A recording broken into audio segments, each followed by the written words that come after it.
Bonjour tout le monde, je vous propose cette fois une version vidéo de la correction des exercices. Alors qu'est-ce qu'il fallait faire? Il fallait déjà répondre à cette question, comment connaître la masse molaire d'un élément chimique? La réponse c'est celle-ci. Il faut disposer soit du tableau, la classification périodique des éléments. Elles se présentent toutes un petit peu de la même façon et en général on a l'information masse atomique. Donc en clair il faut utiliser une base de données et chercher les valeurs qui vont bien. Par exemple, pour l'élément carbone, la masse molaire atomique nous est donnée ici à 12,01. Comme on travaille en général avec un chiffre après la virgule, on gardera la valeur 12,0. Pour l'oxygène, c'est 16,0 et ainsi de suite pour les autres éléments. Pour le fer qu'on va utiliser dans les premières questions, c'est 55,85 et pour le cuivre, 63,55. Mais bon, c'est arrondi à chaque fois. Autre possibilité, c'est le document que j'avais fourni. Si on prend le carbone à nouveau, carbone, c'est le numéro 6. Son symbole, c'est la lettre C. Et la valeur de la masse molaire atomique, 12,01. Ensuite, il fallait faire une première application de calcul pour un clou en fer dont la masse est donnée et pour un bijou en cuivre dont la masse est donnée également. Alors au niveau de la correction, ça donne ceci. Il y a une seule chose vraiment à connaître dans le cours, c'est la relation la plus importante quasiment en chimie à ce niveau du lycée. C'est la relation qui relie la quantité de matière et la masse de notre échantillon. Elle s'utilise dans deux sens, soit pour calculer N, la quantité de matière en divisant la masse par la masse molaire, soit on l'utilise pour calculer la masse en utilisant la valeur de la quantité de matière et la valeur de la masse molaire. Le grand M, c'est la masse molaire. Donc oui, il faut bien respecter la taille des lettres, c'est important dans tous ces chapitres. Alors, premier exercice. La valeur de la masse du fer est connue, c'est 24,1 g. La masse molaire du fer a été prise ici à 56,0 g par mol. Donc en faisant la division, on obtient le résultat 0,430 mol. Je conseille de préciser avec un indice de quel élément chimique on parle. Même calcul pour le deuxième exemple, le cuivre. Donc on précise Cu, Cu, Cu. La valeur de la masse est donnée, c'est 25,2 g. La valeur de la masse molaire, on trouve 63,5 g par mol. Le résultat obtenu, c'est 0,397 mol. On va passer au deuxième exercice. On n'a pas toujours des atomes dans les exercices ou les TP, parfois ce sont des molécules, parfois ce sont des composés ioniques. Alors, comme molécule, je vous propose l'éthanol. Cette molécule d'éthanol est constituée de 2 atomes de carbone, de 6 atomes d'hydrogène, de 1 atome d'oxygène. Donc dans la masse molaire de la molécule, on va associer et donc additionner 2 fois la masse molaire du carbone, 6 fois la masse molaire de l'hydrogène, 1 fois la masse molaire de l'oxygène. Et en prenant les valeurs qui se trouvent dans la base de données, on obtient comme résultat pour la molécule d'éthanol 46,0 g par mol.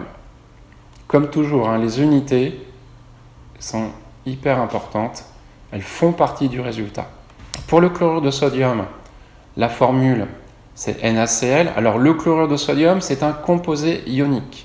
La situation est un peu différente que pour une molécule au niveau de la structure, mais pour calculer la masse molaire, ça se passe exactement de la même façon. On va additionner la masse molaire du sodium, la masse molaire de l'élément chlore, soit 23,0 plus 35,5, on obtient 58,5 g par mol pour le chlorure de sodium. Pour le saccharose, c'est une molécule, 12 atomes de carbone, 22 atomes d'hydrogène, 11 atomes d'oxygène.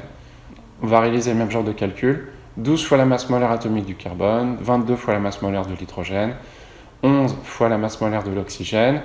La masse molaire de l'oxygène, c'est toujours 16. La masse molaire de l'hydrogène, c'est toujours 1. La masse molaire du carbone, c'est toujours 12. En faisant ça, on obtient comme résultat 342,0 grammes par mol. On passe au troisième exercice. Donc, on va reprendre les valeurs de l'exercice précédent pour les masses molaires. 342, 58,5. Ah mince, il y a une erreur ici. Voilà, donc j'ai corrigé l'erreur avec la bonne valeur de masse molaire 46,0 g par mol pour la molécule d'éthanol. Et ça permet d'obtenir le résultat 10,9 mol pour la quantité de matière contenue dans 500 g d'éthanol. Au milieu, il faut faire une conversion d'unité.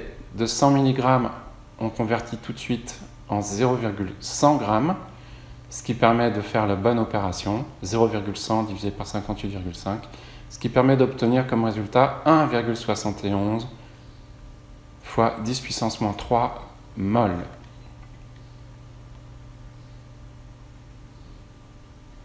Pour finir le quatrième exercice, cette fois, connaissant la valeur de N, on va calculer la valeur de M par la relation M, la masse, égale la quantité de matière fois la masse molaire de la substance.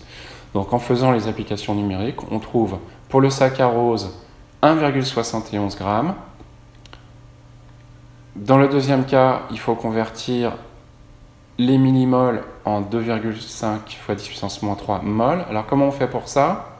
Il faut se souvenir que milli, qui est abrégé en M en préfixe d'unité, ça vaut 10 puissance moins 3.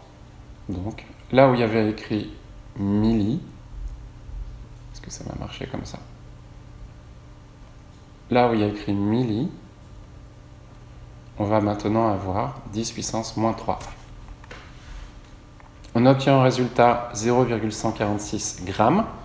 Donc bien sûr, il faut faire attention à l'unité. Dans la mesure où on cherche une masse,